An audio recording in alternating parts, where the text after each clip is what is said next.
আসসালামু আলাইকুম শিক্ষার্থীরা, আশা করি অনেক ভালো আছো সবাইকে আরো একটি নতুন ক্লাসে স্বাগতম। গত ক্লাসে আমরা প্রথম অধ্যায় স্বাভাবিক সংখ্যা এবং ভগ্নাংশ এর প্রথম অংশ অঙ্কপাতন এবং দ্বিতীয় ক্লাসে দেশীয় সংখ্যা গঠন পদ্ধতি এই রীতিটি আমরা পড়েছি। আজকের ক্লাসে আমরা আন্তর্জাতিক একটি পদ্ধতি রয়েছে, আন্তর্জাতিক গণনা পদ্ধতি, এটি আজকের ক্লাসে আমরা শিখব। খেয়াল করো, আমরা দেশীয় পদ্ধতিতে যেমন একক, দশক, শতক, হাজার, অযুত, লক্ষ, নিযুত, কোটি কোটি পর্যন্ত আমরা পড়েছি, কিন্তু আন্তর্জাতিক রীতিতে একটু ভিন্ন। এই রীতিতে আমাদের হচ্ছে একক, দশক, শতক, হাজার, হাজারের পর হচ্ছে মিলিয়ন আর বিলিয়ন। এটা আমাদের মাথায় রাখতে হবে। দুটো পার্থক্য আছে। প্রথমত পার্থক্য হচ্ছে আমাদের একক, দশক, শতক, হাজার, এরপর অযুত, লক্ষ, লক্ষ না থেকে আমাদের আছে মিলিয়ন, বিলিয়ন।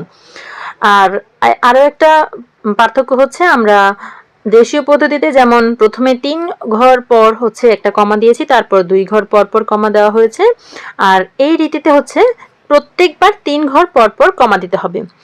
যেমন আমি তোমাদের সরাসরি একটি যদি উদাহরণ দিই, তাহলে তোমরা বিষয়টা খুব ভালোভাবে বুঝতে পারবে। এখানে খেয়াল করো, আমি যদি একটা সংখ্যা লিখি, একক, দশক, শতক, হাজার, অযুত, লক্ষ, নিযুত, কোটি, আমরা কোটি পর্যন্ত রাখলাম, আরো একটা ঘর আমি দিলাম। আমি যদি দেশীয় পদ্ধতিতে এটাকে বলতে চাই, তাহলে 3 ঘর পর কমা, তারপরের গুলো হচ্ছে 2 ঘর পর পর কমা। তাহলে এখন এই সংখ্যাটা কত হবে? একক, দশক, শতক, হাজার, অযুত, লক্ষ, নিযুত, কোটি।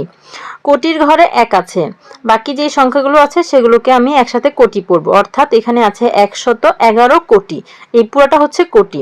তাহলে 111 কোটি, তারপরের গুলো এটা হচ্ছে 11 লক্ষ, 11,111। এটা হচ্ছে দেশীয় পদ্ধতি। আমরা দেশীয় পদ্ধতিতে যেভাবে শিখেছি সেইখানে এইভাবে করে আমরা প্রথমে 3 ঘর পর পর কমা দিয়ে, তারপর হচ্ছে 2 ঘর পর পর আমরা কমা দিয়ে, আর এইভাবে করে লক্ষ থাকবে এবং কোটি থাকবে।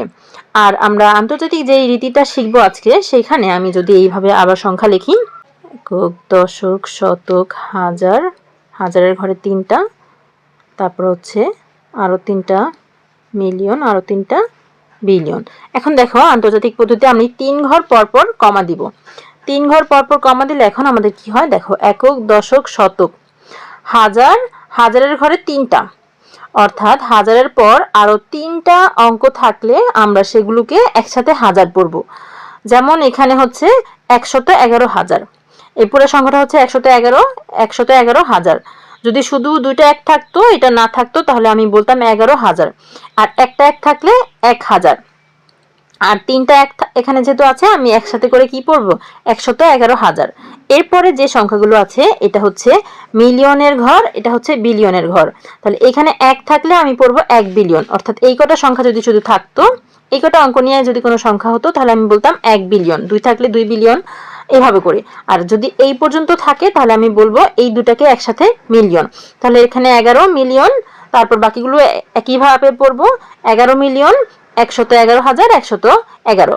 আর এই 3 ঘরে যদি থাকে, তাহলে আমি এই পুরোটাকে একসাথে করে মিলিয়ন পড়ব। আর কত মিলিয়ন হবে? তাহলে এখানে 111 মিলিয়ন, 111,111। আর এর পরের যে ঘরটা আছে সেটা হচ্ছে বিলিয়নের, তাহলে এটা হচ্ছে 1 বিলিয়ন, আর এইটুকু হচ্ছে 11 বিলিয়ন, আর এইটুকু হচ্ছে 111 বিলিয়ন। তাহলে আমি এই পুরো সংখ্যাটাকে একসাথে করে পড়লে কিভাবে হবে? 111 বিলিয়ন, 111 মিলিয়ন, 111,111। এটা হচ্ছে আন্তর্জাতিক রীতিতে আজকে আমরা শিখলাম। আন্তর্জাতিক রীতিতে আমি দুটি পার্থক্য পেলাম, সেটা হচ্ছে কি, দেশীয় আর আন্তর্জাতিক পদ্ধতি। দেশীয় আর আন্তর্জাতিকের মধ্যে আমি দুটি পার্থক্য পেলাম। প্রথমটা হচ্ছে আমি কমা বসাবো, দেশীয়র মধ্যে কমা বসাবো প্রথমে 3 ঘর, তারপরে গুলো 2 ঘর পর পর। আর আন্তর্জাতিক রীতিতে প্রত্যেকটার মধ্যেই 3 ঘর পর পর আমাদের কমাটা বসাতে হবে। তাহলে এই দুটি পার্থক্য আমি খুঁজে পেলাম। এখন আমরা যে কোনো সংখ্যা দেশীয় পদ্ধতিতে বলতে পারবো, লিখতে পারবো, এবং আন্তর্জাতিক পদ্ধতিতেও বলতে পারবো এবং লিখতে পারবো। আর যদি হয় 10 মিলিয়ন, তাহলে 100 লক্ষ হয়ে যাবে। 100 লক্ষ মানে কি? 100 লক্ষ মানে হচ্ছে 1 কোটি। হ্যাঁ, 10 মিলিয়ন মানে হচ্ছে 1 কোটি হয়ে যাবে তখন। আর 1 বিলিয়ন, যদি এখানে 10 বিলিয়ন হয়, 10 বিলিয়ন হলে কত হয়ে যাবে? 10 বিলিয়ন হলে 1000 কোটি হয়ে যাবে। এই যে দেখো, এখানে আবার সুন্দর করে লিখেও দেওয়া হয়েছে এই জিনিসটাই, এই যে 1 মিলিয়ন 10 লক্ষ, 1 বিলিয়ন 100 কোটি। এই জিনিসটা তোমাদের মনে রাখতে হবে, ঠিক আছে? এরপর দেখো উদাহরণ দেওয়া রয়েছে 5 নম্বর উদাহরণ, আন্তর্জাতিক পদ্ধতিতে কথায় লেখো। যদি এই সংখ্যাটিকে আমাদের আন্তর্জাতিক পদ্ধতিতে লিখতে হয় তাহলে প্রথম কাজ হচ্ছে আমাদের 3 ঘর পর পর একদম ডান দিক থেকে 3 অঙ্ক পর পর আমাদের কমা বসাতে হবে। দেখো এই যে 3 অঙ্ক পর পর কমা বসানো হয়েছে, এখানে একটা, এখানে একটা, এখানে একটা, এখানে একটা।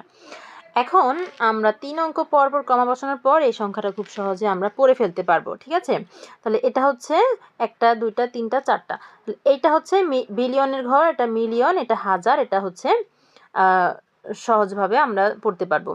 এখন তাহলে এটা হচ্ছে 204 বিলিয়ন, তারপর একটা হচ্ছে এই যে এতটুকু মিলে হচ্ছে 204 বিলিয়ন, আর তারপর একটা হচ্ছে এই 340, এটা কি মিলিয়ন, 340 মিলিয়ন, তারপরে 432, এটা হচ্ছে 432 হাজার, আর তারপর একটা যেটা সেটা আমরা যেহেতু এককের ঘরে 1 আছে 4 আছে তাহলে আমরা 4 পড়বো। তাহলে পুরো সংখ্যাটা কত হলো? পুরো সংখ্যাটা তাহলে কি দাঁড়ালো? পুরো সংখ্যাটা দাঁড়ালো 204 বিলিয়ন 340 মিলিয়ন 432 হাজার 4। দেখো এই যে সংখ্যাটাকে কথা লেখা হয়েছে 204 বিলিয়ন 340 মিলিয়ন 432 হাজার 4। আশা করি বুঝতে পেরেছ। এরপর দেখো উদাহরণ 6 দেওয়া আছে। উদাহরণ 6 দেওয়া আছে প্রথমেই 5 মিলিয়ন কত লক্ষ? আমরা একটু আগে শিখেছি 1 মিলিয়ন হচ্ছে 10 লক্ষ, 1 মিলিয়ন 10 লক্ষ হলে 5 মিলিয়ন 5 গুণ 10 সমান 50 লক্ষ। শেষ। তাহলে এই কথাটা তোমাদের মুখস্থ রাখতে হবে। তারপর খ নম্বরে বলা হচ্ছে 500 কোটিতে কত বিলিয়ন? 100 কোটিতে 1 বিলিয়ন, আমরা একটু আগে দেখেছি 1 বিলিয়ন মানে 100 কোটি।